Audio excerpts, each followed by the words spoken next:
미국이 준비해둔 우승 축포가 한국 소녀의 단 한 번, 점프로 완전히 제가 되어버린 이유 알고 계셨나요? 리비뇨 스노파크, 그날 밤 그곳은 이미 미국의 승리 파티장이나 다름없었어요. 생각해보세요. 올림픽 역사상 가장 위대한 스노보더라 불리는 숀 화이트가 해설석에 앉아 있고요. 미식축구 최고의 선수 중 한 명인 마일스. 게럿이 여자친구 클로이 김의 역사적인 3연패 순간을 담으려고 방송국 수준의 대형 카메라까지 챙겨왔죠. 아니 진짜로요. 이 정도면 거의 국가 행사 수준이잖아요. 미국 전체가 이미 금메달을 따놓은 당상처럼 여기고 있었던 거예요. 실제로 1차 시기에서 클로이 김이 88점이라는 어마어마한 점수를 받았거든요. 그 점수가 얼마나 압도적이었냐면요. 2위와의 격차가 그냥 넘사벽 수준이었어요. 반면 우리 한국의 최가운 선수는 2번이나 크게 넘어지면서 사실상 메달권 밖으로 밀려나 있었고요. 객관적으로 봤을 때 누가 이기냐는 질문 자체가 무의미했던 상황이었죠. 그런데 여러분, 바로 이 순간이 한국 스포츠 역사상 가장 드라마틱한 반전이 펼쳐지는 시작점이었어요. 최가운 선수가 3차 시기, 그러니까 마지막 기회에서 하프파이프에 올라섰을 때 솔직히 아무도 기대 안 했어요. 전문가들도 이미 클로이 김의 우승을 기정사실화하고 있었고, 중계진도 세대 교체가 좀 더 시간이 걸릴 거라고 예상했죠. 근데 여기서부터가 진짜 소름 돋는 부분인데요.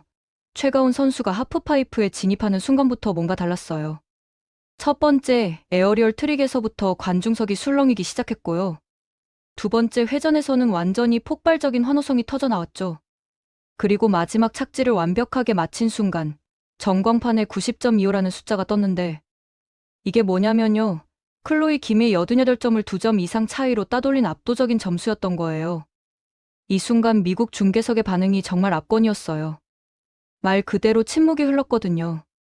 평소에 그렇게 수다스럽던 해설자들이 아무 말도 못하고 멍하니 스코어보드만 쳐다보는 거예요. 카메라가 마일스 게럿을 잡았는데 그 표정 진짜 잊을 수가 없어요. 방금 전까지 환하게 웃으며 여자친구 우승. 순간을 담으려고 카메라 각도 잡고 있던 사람이 완전히 얼어붙어 있더라고요. 손에 들고 있던 그 비싼 카메라도 그냥 힘없이 내려놓고 멍하니 있는 모습이 방송에 그대로 나왔죠. 숀 화이트는 또 어떻고요? 올림픽 금메달을 3번이나 딴 전설적인 선수가 자기 얼굴을 양손으로 감싸고 믿을 수 없다는 표정을 짓는 걸 전 세계가 목격한 거예요. 이게 그냥 단순히 예상 밖의 결과였다는 게 아니에요. 미국이 완벽하게 준비하고 확신했던 승리가 한국의 17세 소녀 앞에서 산산조각 난 역사적인 순간이었던 거죠. 경기가 끝나고 숀 화이트가 인터뷰한 내용을 들어보면 더 재밌어요. 그가 뭐라고 했냐면요. 스노보드라는 종목이 얼마나 예측 불가능한지 설명하면서 부상의 위험도 크고 누군가 하룻밤 사이에 말도 안 되는 기술을 습득해 올 수도 있다고 했어요. 이게 무슨 뜻이냐면요. 사실상 최가운 선수가 보여준 퍼포먼스가 미국 전문가들조차 예상하지 못했던 수준이었다는 걸 인정한 거예요. 변수가 너무 많아서 확실한 건 없다는 말로 자기들의 패배를 합리화하려고 했지만요. 결국 그게 곧 한국 선수의 기량이 예측 불가능한 수준까지 올라갔다는 걸 방증하는 거잖아요. 물론 그는 클로이 김이 이미 올림픽 금메달을 2개나 가진 전설이라는 사실은 변하지 않는다고 강조했어요. 그러면서 오늘 밤이 그녀의 밤이 아니었을 뿐이라고 담담하게 말했는데 이 담담함 속에 숨겨진 충격과 실망감이 얼마나 컸을지 상상이 가시나요? 사실 이번 대회가 클로이 김에게 얼마나 중요했는지 알면 미국의 충격이 이해가 되긴 해요. 이 경기는 단순한 금메달 추가가 아니었거든요. 남녀를 통틀어서 스노보드 하프파이프 역사상 최초로 올림픽 3연패를 달성할 수 있는 기회였어요. 그 위대한 숀 화이트도 이루지 못한 기록이죠. 2006년 토리노, 2010년 밴쿠버에서 금메달을 따고 2014년 소치에서는 4위에 그쳤으니까요. 클로이 김이 만약 이번에 금메달을 땄다면 숀 화이트를 뛰어넘는 역사상 최고의 스노보더로 기록됐을 거예요. 미국이 얼마나 이 순간을 학수고대했겠어요. 그런데 이 모든 계획이 한국의 10대 소녀 앞에서 무너져 내린 거죠. 소름 돋지 않나요? 마일스 게럿도 경기를 지켜본 소감을 물어봤는데 그의 답변이 정말 인상적이었어요. 흥분되면서도 동시에 무서웠다고 표현했거든요. 미식축구에서 상대편 쿼터백을 태클하는 게 직업인 사람이 스노보드 경기를 보고 무섭다고 한 거예요. 이게 무슨 의미냐면요. 클로이 김이 역전당하는 과정이 그만큼 충격적이었다는 거죠. 자기 여자친구가 1차 시기에서 압도적인 점수를 받았을 때는 이미 우승을 확신했는데 그게 순식간에 뒤집히는 걸 보면서 느낀 심리적 충격이 엄청났던 거예요. 그런데 여기서 더 놀라운 사실이 밝혀졌어요. 알고 보니 클로이 김은 이번 대회에 제대로 된 컨디션으로 나온 게 아니었어요. 경기가 끝난 후 그녀가 직접 고백했는데요. 불과 한 달 전만 해도 자신이 올림픽에 출전할 수 있을지조차 확신할 수 없었대요. 정신적으로 가장 어두운 시기를 보내고 있었고 복귀하는 것 자체가 극도로 두려웠다고 솔직하게 털어놨죠. 여기에 더해서 1월 훈련 중에 어깨 인대가 완전히 파열되는 중상을 입었어요. 이 부상이 얼마나 심각했냐면 수술이 필요한 수준이었거든요. 근데 그녀는 수술을 미루고 보조기를 착용한 채로 경기에 나왔어요. 그런 상태에서 88점을 받은 거예요. 자, 여기서 잠깐 생각해 볼 부분이 있어요. 클로이 김이 부상 없이 완벽한 컨디션이었다면 어땠을까요? 미국 언론과 팬들은 당연히 그랬으면 3연패를 달성했을 거라고 주장하겠죠. 하지만 여기서 우리가 놓치면 안 되는 게 있어요.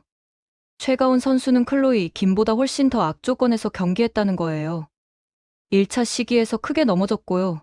2차 시기에서도 또 추락했어요. 실제로 1차 때는 들것에 실려 나갈 정도로 심각하게 넘어졌거든요. 육체적 고통은 물론이고 심리적으로도 완전히 무너질 수 있는 상황이었죠. 근데 27세 소녀가 뭘 했냐면요.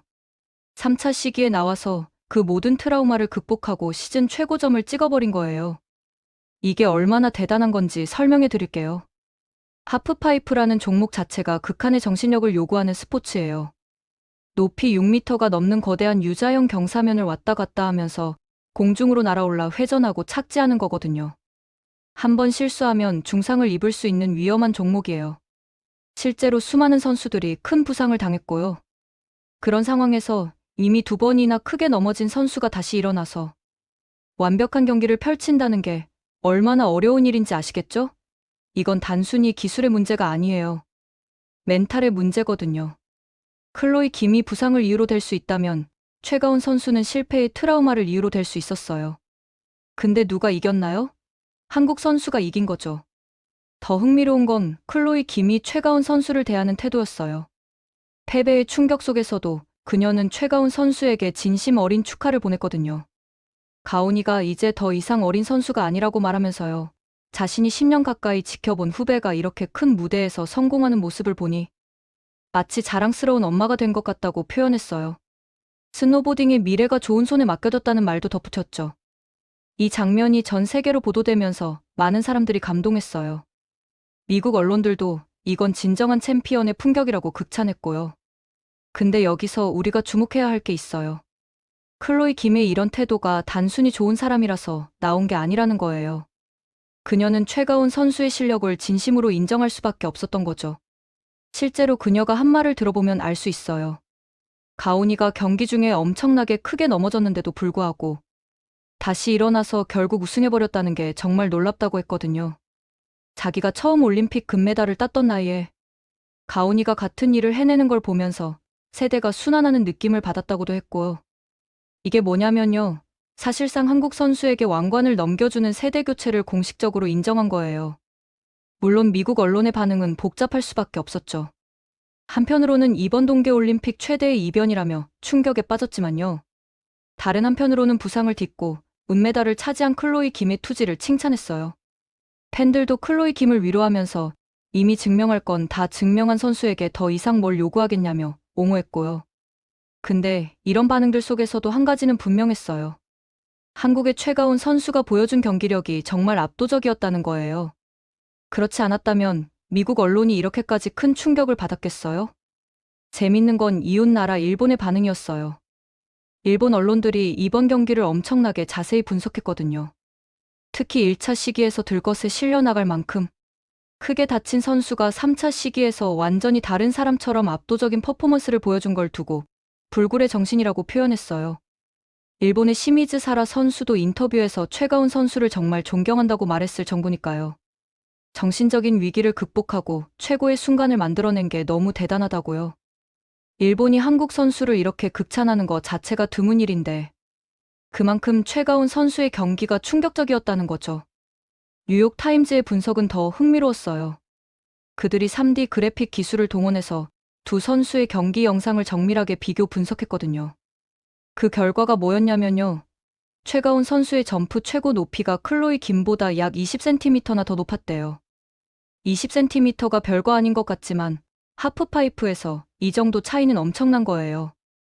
높이가 높다는 건 그만큼 공중에서 더 많은 동작을 수행할 시간이 생긴다는 뜻이거든요.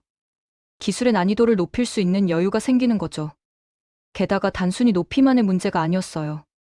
악조건 속에서도 일정한 높이를 유지하면서 안정적으로 착지한 점이 심판들에게 높은 점수를 받은 결정적인 이유였다고 분석했죠.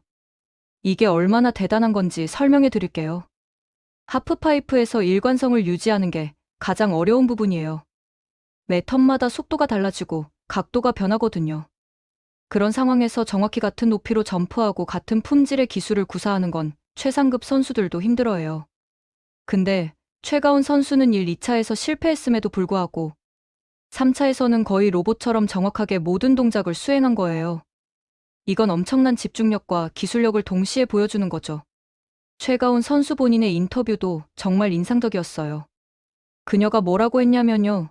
평소에 존경하고 동경하던 클로이 언니가 금메달을 따길 바라는 마음도 있었대요.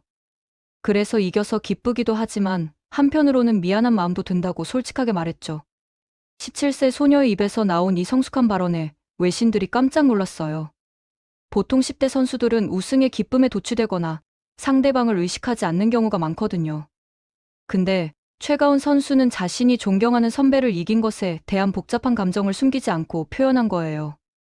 이게 바로 한국 선수들의 품격이죠. 사실 이번 경기를 보면서 많은 사람들이 느낀 게 있을 거예요. 이건 단순한 승패를 넘어선 무언가였다는 거요. 전설이 물러나는 가장 아름다운 방식이었던 것 같아요. 클로이 김은 시상대에서 가온이 옆에 서고 싶었던 사람은 자신뿐이었다고 말했어요. 이제 바통을 넘겨주는 거라고요. 미국 스포츠 일러스트레이티드는 이 장면을 보고 한 시대가 저물고 새로운 시대가 열리는 가장 감동적인 세대교체라고 표현했죠. 눈보라가 몰아치던 리비뇨의 그날 밤. 클로이 김이 심어놓은 씨앗이 최가온이라는 이름으로 화려하게 꽃을 피운 순간이었어요. 근데 여기서 우리가 더 생각해봐야 할 게 있어요. 이 승리가 우연이 아니라는 거예요. 한국 스포츠의 저력이 만들어낸 필연적인 결과였다는 거죠. 최가온 선수가 어떻게 여기까지 왔는지 생각해보면요. 대한민국의 체계적인 선수 육성 시스템을 빼놓을 수가 없어요. 우리나라가 동계 스포츠 강국이 된 건 결코 우연이 아니거든요. 쇼트트랙에서 시작해서 피겨, 스피드 스케이팅, 그리고 이제는 스노보드까지 모든 종목에서 세계 정상급 선수들을 배출하고 있잖아요. 최가온 선수의 경우도 마찬가지예요. 그녀는 어린 시절부터 체계적인 훈련을 받았어요. 한국의 스포츠 과학이 총동원됐죠. 영양학, 심리학, 생체역학 등 모든 분야의 전문가들이 한 선수를 키우기 위해 협력했던 거예요. 여기에 더해서 최가온 선수 본인의 천부적인 재능과 엄청난 노력이 합쳐진 거죠. 이게 바로 한국식 스포츠 시스템의 힘이에요. 개인의 노력과 국가의 체계적인 지원이 완벽하게 결합했을 때 나오는 결과물인 거예요. 미국이 이번 패배에서 배워야 할 게 바로 이거예요.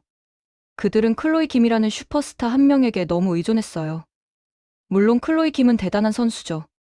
그녀의 업적을 폄하할 생각은 전혀 없어요. 근데 문제는 미국이 그녀 다음 세대를 제대로 준비하지 못했다는 거예요.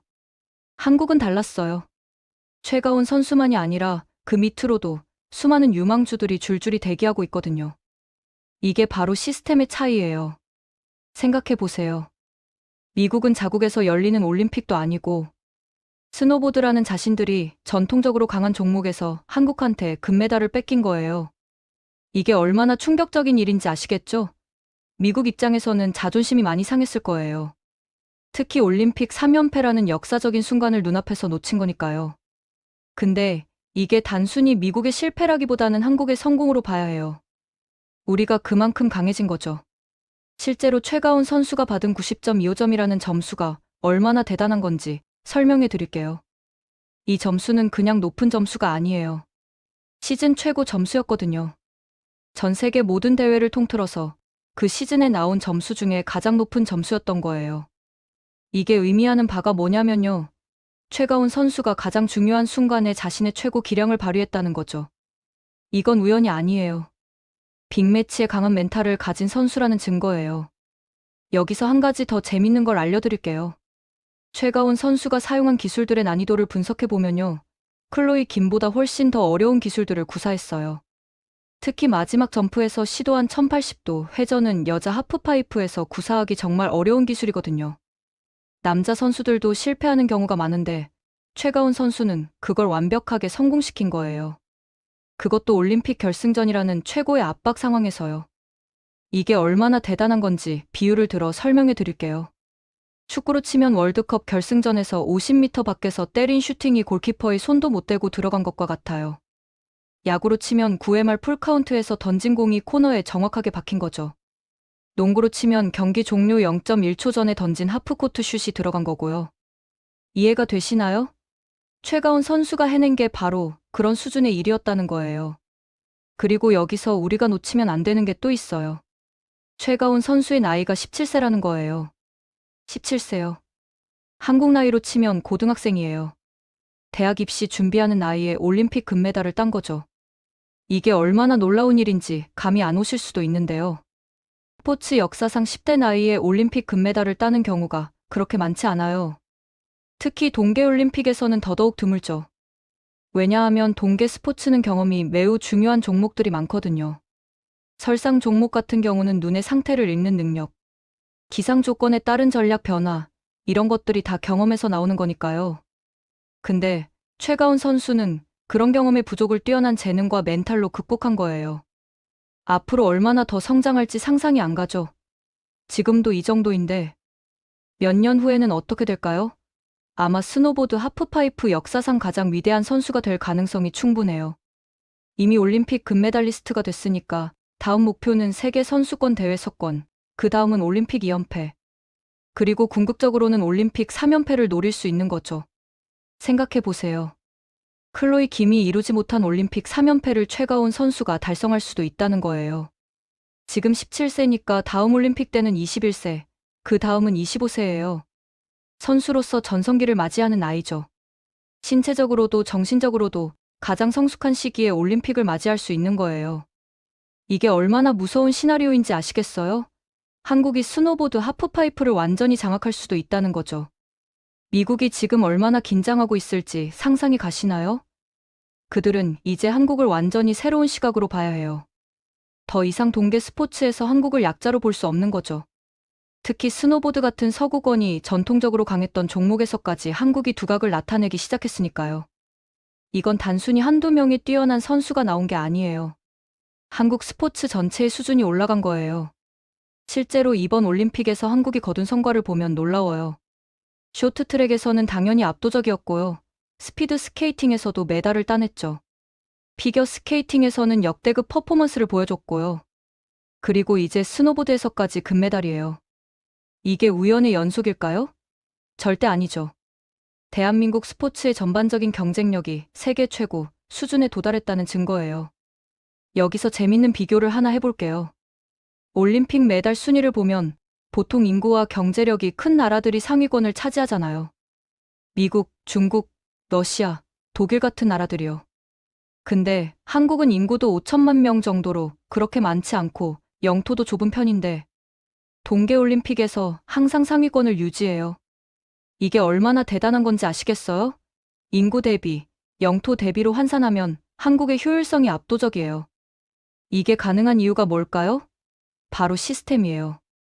한국은 제한된 자원을 최대한 효율적으로 활용하는 시스템을 구축했어요. 엘리트 체육 시스템이라고 하는데요. 어린 나이부터 재능 있는 선수들을 발굴해서 집중적으로 육성하는 거죠. 물론 이 시스템에 대한 비판도 있어요.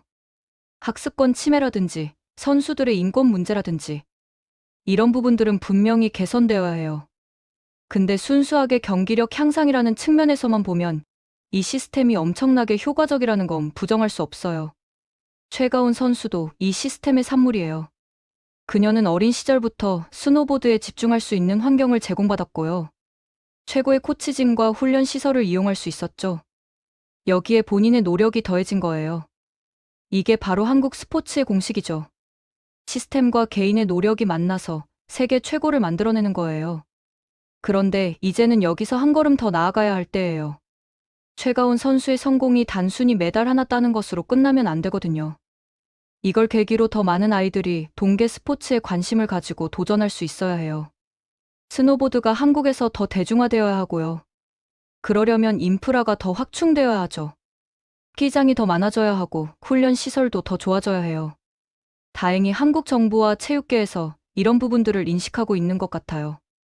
최가온 선수의 금메달을 계기로 동계 스포츠 육성에 더 많은 투자를 하겠다는 발표가 나왔거든요. 이게 정말 중요해요. 지금이 기회예요. 최가온 선수의 성공으로 국민들의 관심이 높아진 이 시점에 인프라를 확충하고 저변을 넓히면 한국이 동계 스포츠 최강국으로 올라설 수 있어요. 상상해 보세요. 10년 후에 한국에서 동계올림픽이 다시 열린다면 어떨까요? 2018년 평창에 이어 두 번째로요. 그때쯤이면 한국의 동계 스포츠 인프라가 세계 최고 수준에 도달해 있을 거예요. 스키장도 훨씬 많아지고 시설도 좋아져 있겠죠. 그리고 무엇보다 최가온 선수를 보고 자란 어린 선수들이 성인이 되어 있을 거예요. 그 선수들이 홈그라운드에서 또 다른 전설을 만들어내는 거죠. 생각만 해도 소름 돋지 않나요? 재밌게 보셨다면 구독과 좋아요, 알림 설정 부탁드립니다.